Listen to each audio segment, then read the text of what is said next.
This is my Schumacher Cat 2000, all ready to run. I have the electronics installed. I spent some time setting it up last night, and I ran it in my driveway this morning, and it feels pretty good. So I'm just going to go over what I did to this since the last video I had made of this, and a little bit on the suspension setup, since I received some questions about that.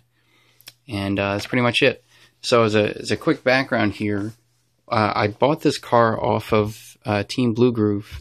As you can probably tell by the stickers here, it came with the body and everything.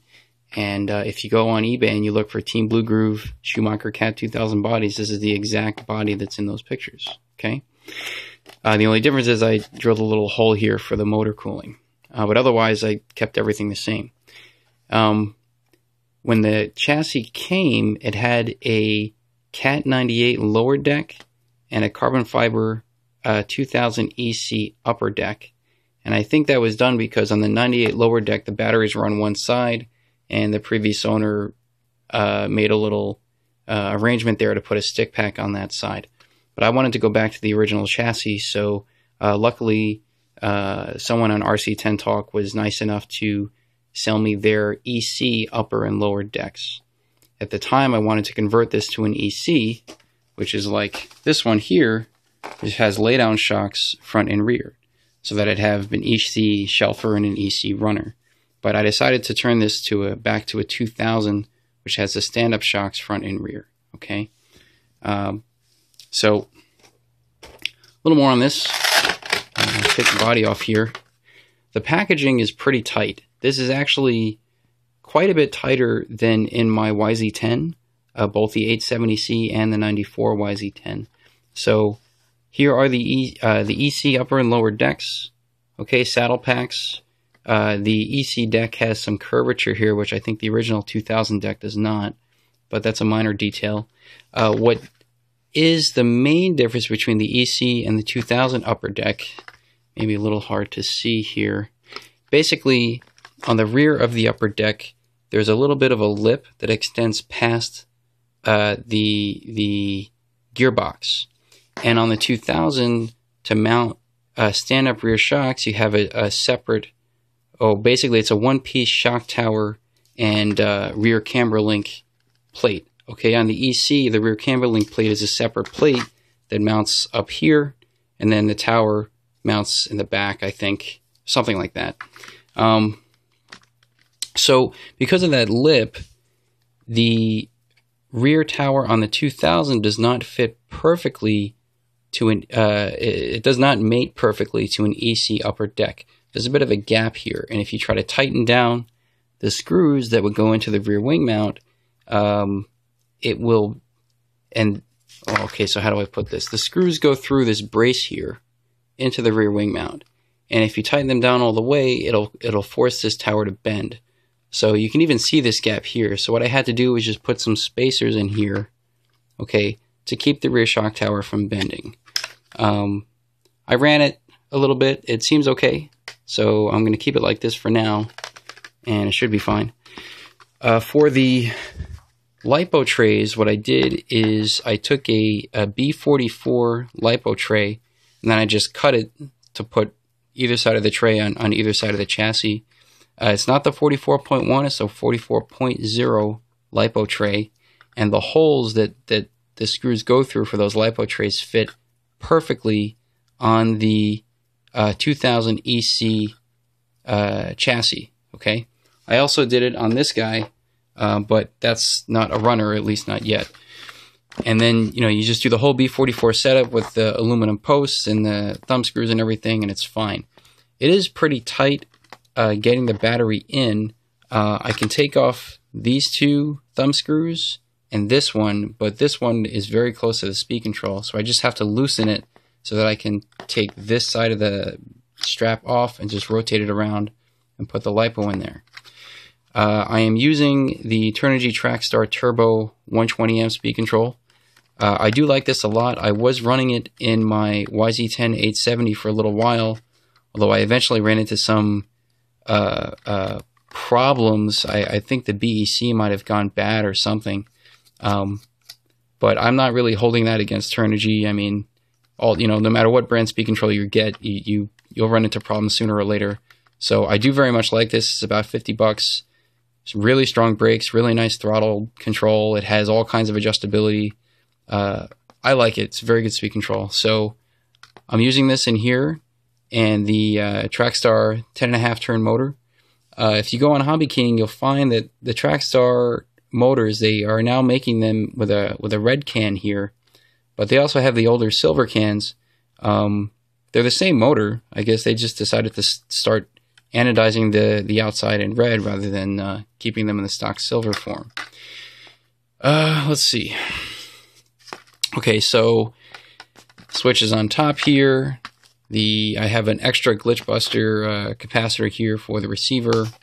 The servo mounts kind of at an angle here, and this was actually a bit of a pain to do, because you mount it on this side, and then there's a linkage that goes from the servo horn to your bell crank, and then you have to come in from sort of this side and work through the chassis to hook everything up. It's not too bad. It just takes some manual dexterity to make that work. The receiver I had to mount on the upper deck here, because with the body, the front of the body sits kind of low, as it should, and so there's really not a whole lot of space to mount it here. There's also really not enough space to mount it even on top of the steering servo, because the side of the body, this part where it bends over, it's a little too low to support both the servo and the receiver. So I had to put the receiver here so that it'll fit with the wires and everything right where the cockpit would be in the body. I did experience a few problems with the motor sort of moving around a bit when I was just test running it this morning. I think I just had had to tighten the motor screws down a little bit more tightly, but it seems to be okay now. Presently, I have a 95 tooth spur gear and a 22 tooth pinion, and it is plenty fast, at least for the tracks that I would race on here. You probably wouldn't need much more than this. The top end speed is not particularly high. Again, it's a 10.5 motor. It's not an 8.5 or a 6.5.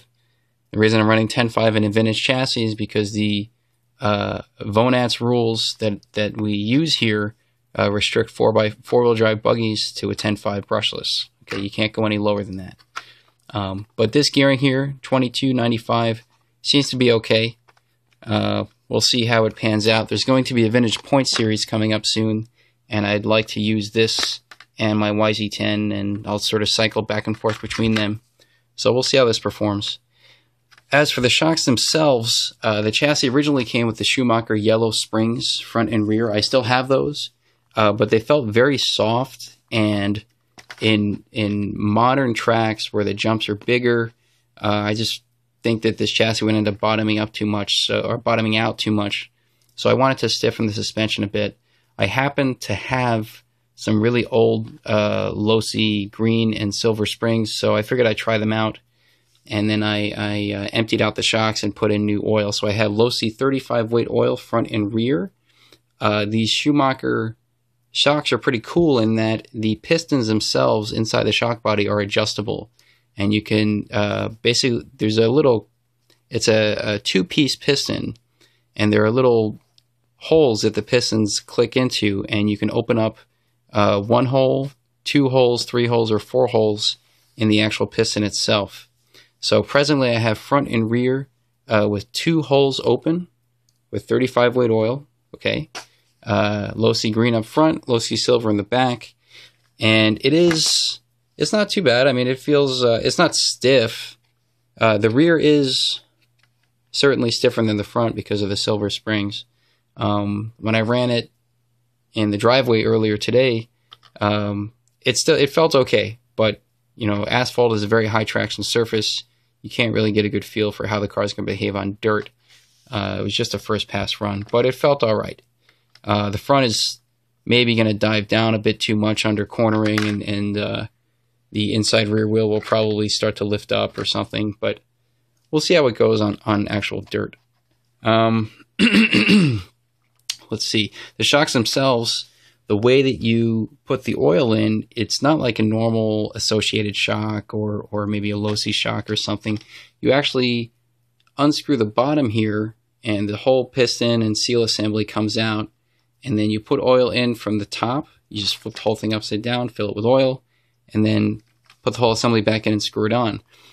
This makes it actually very difficult to bleed the shock, because the instructions tell you to fill the oil up to the bottom of the screw threads that are inside the shock body, and then you seal the shock up. But when you do that and you put everything back together, there's so much pressure in there that you can't actually compress the shock.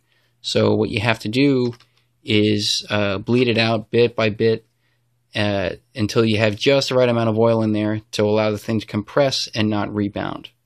So as a general tip, whether you're using, say, older shocks that don't have bleeder caps in the shock cap, or something like this where there's no bleeder cap, the way you would bleed this kind of a shock is to partially screw on either the shock cap, or in this case the bottom, so that there's enough space in the threads for the shock oil to seep out. And so you don't screw it in all the way, you screw it in maybe halfway, and you just start pumping the piston up and down, and that'll push the oil out, the excess oil out bit by bit, and then you just wipe that off with a paper towel or something. It's very messy. It's a lot easier to have a bleeder cap, but this is how you have to do it with older shocks. So I spent a whole ton of time making sure I got that right for the front and rear shocks. They seem okay. This left rear here is bleeding a little bit, or it's leaking a little bit at the seal, but otherwise it's fine. So this is the Cat all ready to run. I will be running it soon, maybe not next weekend, but certainly before the end of the year, and hopefully I'll have some videos made of that. The only other thing to point out is the wheels.